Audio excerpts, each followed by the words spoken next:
नमस्कार साथियों, study with challenge में आपका स्वागत। आज हम लोग अपने ज्योग्राफी और एनवायरनमेंट के एक इम्पॉर्टेंट टॉपिक सागरी लवणता यानी सैलिनिटी पर डिस्कस करेंगे। और एग्ज़ाम में से छोटे छोटे प्रश्न कभी कभी संभावित रहते हैं। तो चूँकि जैसा कि हम लोग जानते हैं कि जल का जो संसार में मुख्य स्रोत है वो महासागर ही माना जाता है, और महासागर का जो जल है वो खारा है। खारा इन द सेंस कह सकते हैं हम लोग लवणीय है, यानी प्रकृति में जो जल है वो अपनी प्रकृति के आधार पर मुख्यतः दो ही वर्गों में विभाजित किया गया है, अम्लीय जल यानी मीठा जल या खारा जल। तो जो 97% जल लगभग प्रकृति का है वो किस तरह का है? खारा है। और खारे होने का अर्थ है कि जल सागरी जल यानी लवणीय जल। तो समुद्र के जल के खारे होने के संदर्भ में इस लवणता शब्द का बहुत ही महत्वपूर्ण योगदान है। लवणता क्या है और कैसे कैसे प्रादेशिक विभाजन के आधार पर लवणता में अंतर पाया जाता है, कौन से वो कारक हैं जो लवणता को निर्धारित करते हैं, कहाँ लवणता कम होती है, कहाँ ज़्यादा होती है। कुछ छोटा सा एक टॉपिक लेकिन महत्व रखता है, इसलिए हम लोग इस पर डिस्कस करेंगे और जानेंगे कि लवणता कैसे होती है, कैसे मापी जाती है और क्या क्या इसके संभावित प्रश्न परीक्षा में बन सकते हैं। तो आपको अच्छे से इसको समझना है। और दूसरा, जो भी आपका डाउट रहे उसे आप कमेंट सेक्शन में जाके कमेंट कर सकते हैं। और इंटरेक्ट करना बहुत ज़रूरी है। जो भी आप पढ़ें, जाने, समझें, कहीं से भी कोई भी सोर्स हो, इम्पॉर्टेंट थिंग क्या है कि उसके विषय में आपका एक कंसेप्ट डेवलप हो। और साथ ही अगर कोई डाउट हो तो जहाँ कहीं से भी आपने वो कंसेप्ट डेवलप किया है, वेरी फर्स्ट तो वो डाउट वहाँ से क्लियर होना चाहिए।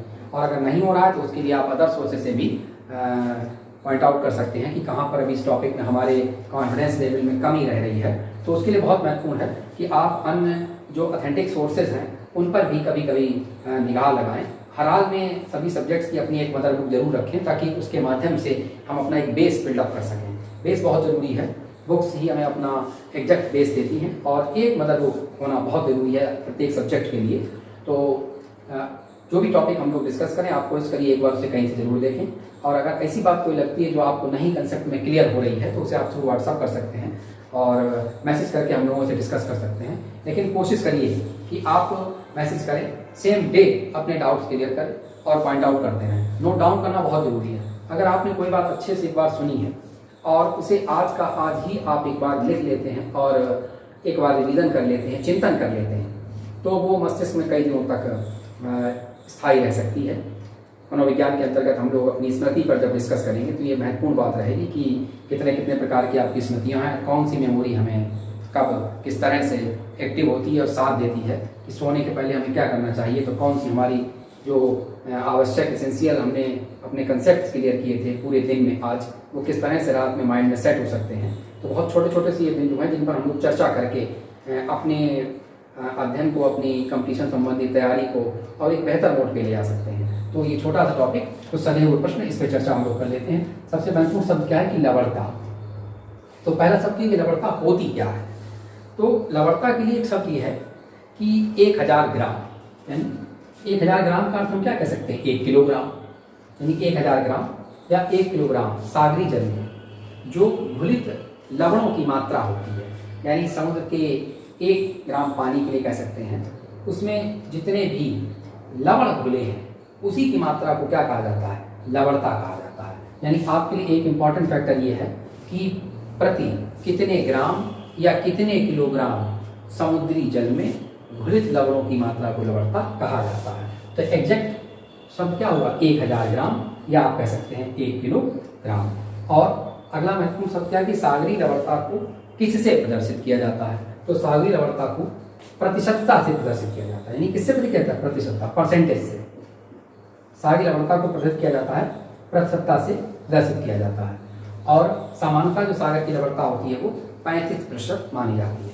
ये आपने देखा होगा कि कई शब्द, जैसे हम लोगों ने सुना होगा मैंग्रोव के विकास के लिए या अन्य जैव विविधता के संरक्षण के लिए किसी जलीय पारतंत्र की लवणता इतनी होनी चाहिए या इतने प्रतिशत होनी चाहिए। जैसे अगर मैंग्रोव की अगर हम लोग बात करते हैं तो मैंग्रोव और प्रवाल के संदर्भ में अगर जाते हैं, मैंग्रोव का देखते हैं और अगर हम प्रवाल देखते हैं, कोरल रीफ की अगर हम बात करते हैं तो उनके लिए जो उपयुक्त लवणता होती है वो 27 से 30% लगभग होती है। यानी लवणता 27 से कम ना हो और 30% से अधिक ना हो। तो ऐसे क्षेत्रों में, ऐसे सागरी क्षेत्रों में प्रवालों का विकास बेहतर होता है। तो चूंकि समुद्र संसार का सबसे बड़ा पारितंत्र है और वो अपने आप में जैव विविधता का सबसे बड़ा भंडार माना जाता है। तो इस संदर्भ में समुद्री प्रजातियों के पनपने में, सर्वाइव करने में समुद्री कारकों के अंतर्गत लवणता का अपना एक बहुत बड़ा योगदान है। तो इसलिए इस छोटे टॉपिक पे हम लोग डिस्कस कर रहे हैं कि 1000 ग्राम या 1 किलोग्राम समुद्री जल में घुलित लवणों की मात्रा को लवणता कहा जाता है। सामान्यतः समुद्र की लवणता 35% होती है। फिर आपने एक शब्द सुना होगा सारगैसो सागर, ये भी आप नोट कर सकते हैं कि प्रवालों के विकास के लिए उपयुक्त लवणता होती है तो 27 से 30%। प्रवाल विकास हेतु उपयुक्त लवणता कितनी हो सकती है? 27 से 30%। और इसी के साथ हम लोग आगे देखेंगे कि सागरीय लवणता के संदर्भ में एक नाम आपने सुना होगा सारगैसो सागर। सारगैसो सागर। जब अभी हम लोग जलधाराएं डिस्कस करेंगे, जब अन्य महासागर की जलधाराओं पर आप पहुंचेंगे तो आपको वहाँ एक सागर मिलेगा सारगैसो सागर, ये एक प्रकार का शैवाल। और इस शैवाल की अधिकता के कारण इस महासागर के इस क्षेत्र विशेष को सारगैसो के नाम से जाना जाता है। और चूंकि यहाँ पर ताजे जल का प्रवेश कम हो पाता है चक्रीय जलधाराओं के प्रभाव की वजह से, तो इसकी लवणता लगभग कितनी मानी जाती है? 37%। यानी कभी कभी परीक्षा में प्रश्न क्या आता है, समुद्र के जल की लवणता औसत है 35%, लेकिन सारगैसो सागर की है कितनी? 37%। क्योंकि इस तरह से शैवालों की अधिकता के कारण जलधाराएं चक्रीय गति करती हैं, जिससे नदियों का जल या स्वच्छ जल का इसमें प्रवेश कम हो पाता है या अंशतः हो पाता है। यानी अब इस वजह से अंदर का जो जल है उसकी लवणता क्या हो जाती है? बढ़ जाती है। तो अगर सारगैसो सागर की लवणता का प्रश्न होगा तो उत्तर क्या होगा? 37%। सामान्य सागर की लवणता तो उत्तर क्या होगा? 35%। प्रवालों के लिए औसत लवणता उपयुक्त रहती है तो 27 से 30%। आगे देखते हैं। अब एक महत्वपूर्ण बिंदु है कि लवणता सागर में आई कहां से, यानी समुद्र के जल में लवणता आई कहां से? तो लवणता का जो मुख्य स्रोत है, लवणता का मुख्य स्रोत, तो एक बहुत महत्वपूर्ण शब्द है स्थलीय धरातल। स्थलीय धरातल यानी समुद्र के आसपास के जो स्थल हैं वहां की जो क्रस्ट है, ऊपरपट्टी है, वही जो है वो अपरदित होकर इन्हीं किसके माध्यम से? समुद्री तरंगे एवं नदियां। यानी समुद्र की तरंगे जब किनारे तक आती हैं और आसपास के तटों की मृदा मिट्टी को या आप कह सकते हैं धरातल को काट के समुद्र में ले जाती हैं। और उसी तरह से कौन? नदियां, जो बहकर जब समुद्र में जाती हैं तो अपने साथ साथ धरातल के बहुत बड़े ऊपर के हिस्से को अपरदित करके यानी जल के माध्यम से बहाते हुए ले जाकर समुद्र तक पहुंचाती हैं। तो यद्यपि लवणता कहाँ पे है? सागर में। और ये लवण किसमें घुले हैं? सागर के जल में। लेकिन उनका स्रोत कौन माना जाता है? स्थलीय धरातल। और ये स्थलीय धरातल अपरदित किससे हुआ है? समुद्री तरंगों एवं नदियों द्वारा। यानी समुद्र की तरंगें और नदियां स्थलीय धरातल को क्या कर देती हैं? अपरदित कर देती हैं। अपरदित मतलब क्या हो जाता है? ऊपरी शक्ति का, उपजाऊ शक्ति का या ऊपरी सतह का अपने स्थान से हटना और जाके कहाँ मिल जाती है? क्योंकि सभी नदियों का अंतिम स्रोत प्रायः क्या माना जाता है? सागर माना जाता है। तो नदियों के माध्यम से या समुद्री तरंगों के माध्यम से जो निकटस्थ धरातल की जो मृदा और ऊपरी सतह बहाकर जो समुद्र में ले जाई जाती है, वही जब समुद्र में निक्षेप करती है तो क्या बनती है? समुद्र की लवणता के रूप में आती है, समुद्र के जल में घुल जाती है और घुल के समुद्र में लवणता का एक कंसेप्ट क्लियर होता है। आगे देखिए क्या होता है कि लवणता में एक और विशेष बात कि ये जो लवणता है, यानी समुद्र की लवणता किस बात पर निर्भर करती है। यद्यपि समुद्र की औसत लवणता हम लोगों ने कितनी मानी? 35%, लेकिन फिर भी लवणता, ठीक आगे आप लिख सकते हैं कि सागरीय प्रदेशों की लवणता प्रादेशिक विभाजन के आधार पर भिन्न भिन्न होती है। यानी अलग अलग महासागरों की लवणता भी अलग अलग हो सकती है और भारी जल राशियों की लवणता भी अलग अलग हो सकती है। और ये जो लवणता में अंतर आता है, तो लवणता में भेद का मुख्य कारण क्या है? यानी लवणता में भेद, सागरीय प्रदेशों की लवणता में अगर हम भेद की बात करें तो मुख्य शब्द दो आएंगे। क्या? एक तो नदियों द्वारा मिलने वाले स्वच्छ जल की मात्रा, एक ये शब्द है। यानी किसी क्षेत्र विशेष में सागर के नदी से मिलने वाले स्वच्छ जल की मात्रा कम है कि ज़्यादा है, इससे उस क्षेत्र विशेष की सागरीय लवणता का निर्धारण होता है और सागरीय लवणता प्रभावित होती है।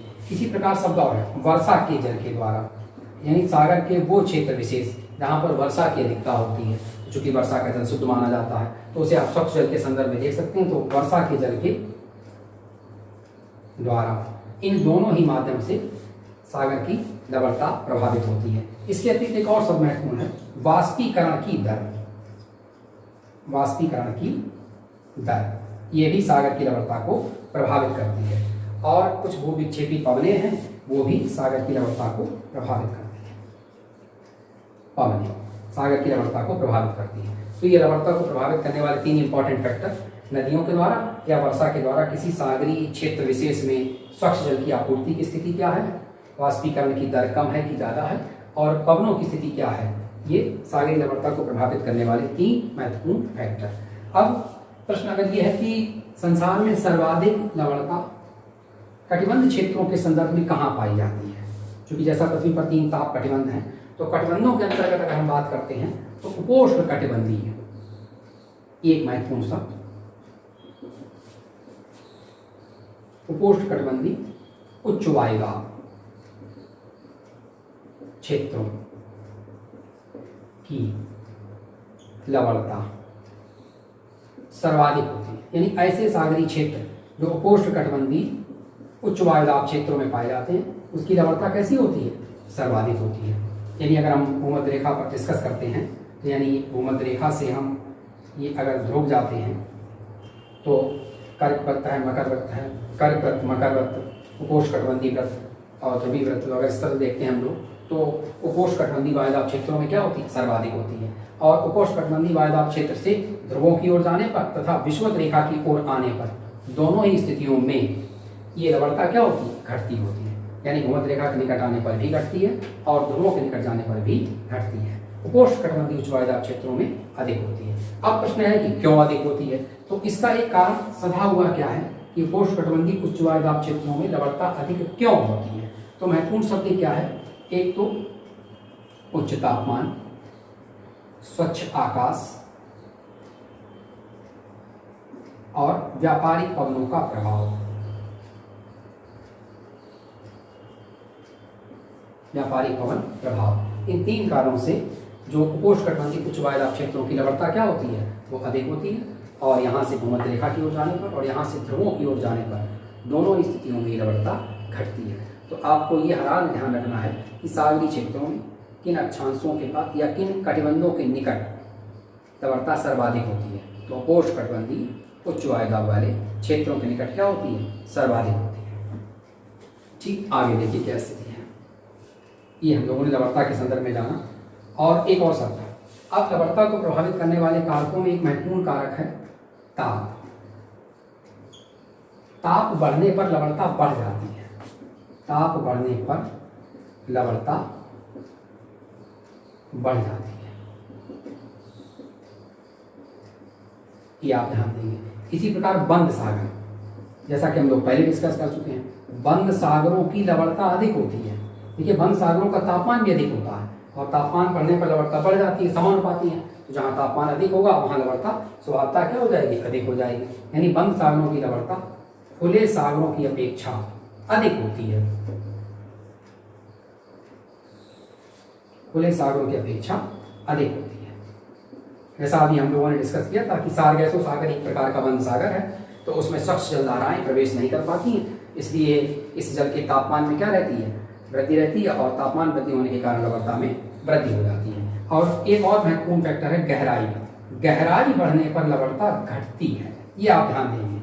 गहराई में वृद्धि होने पर, गहराई में वृद्धि होने पर लवणता घटती है। यानी अगर गहराई बढ़ेगी तो क्या होगी, लवणता क्या हो जाएगी, घट जाएगी। यानी जैसे जैसे सागर में या किसी जलीय पार्य तंत्र में हम गहराई में जाते जाएंगे, उसके तल तक पहुंचते जाएंगे, तो क्रमशः लवणता में क्या होती जाती है, कमी होती जाती है। तो लवणता ताप से प्रभावित होती है, गहराई से प्रभावित होती है और मुख्य मुख्यतः वाष्पीकरण की दर से प्रभावित होती है, वर्षा के जल की मात्रा से प्रभावित है, नदियों के द्वारा कितना जल स्वच्छ रूप से सागरीय क्षेत्र विशेष को उपलब्ध कराया जा रहा है वो इससे प्रभावित होती है। और वो एक किलोग्राम जल में घुलित लवणों की मात्रा है। और ये लवण का मुख्य स्रोत कौन है? स्थलीय धरातल है। और इनका जो स्थलीय धरातल का अपर्दन है वो नदियों के माध्यम से है और समुद्री तरंगों के माध्यम से है। और कहाँ पर सर्वाधिक होती है तो किसे कह सकते हैं आप? सर्वाधिक मानी जाती है हमारी आपकी किस स्थान पर? उपोष्णकटिबंधीय उच्च वायुदाब क्षेत्र पर मानी जाती है। तो आज के लिए इतना ही। नेक्स्ट वीडियो में से हम लोग आगे डिस्कस करेंगे और तब तक से आप अपना तैयार करेंगे। हर वीडियो के बाद में आपको कुछ ना कुछ क्वेश्चंस मिलते रहेंगे जिन्हें आप कमेंट सेक्शन में आंसर देके स्वयं को जांचते रहेंगे कि कहाँ हम किस स्तर पर किस टॉपिक में पहुँच रहे हैं। और कोई डाउट है तो संकोच आप डिस्कस कर सकते हैं।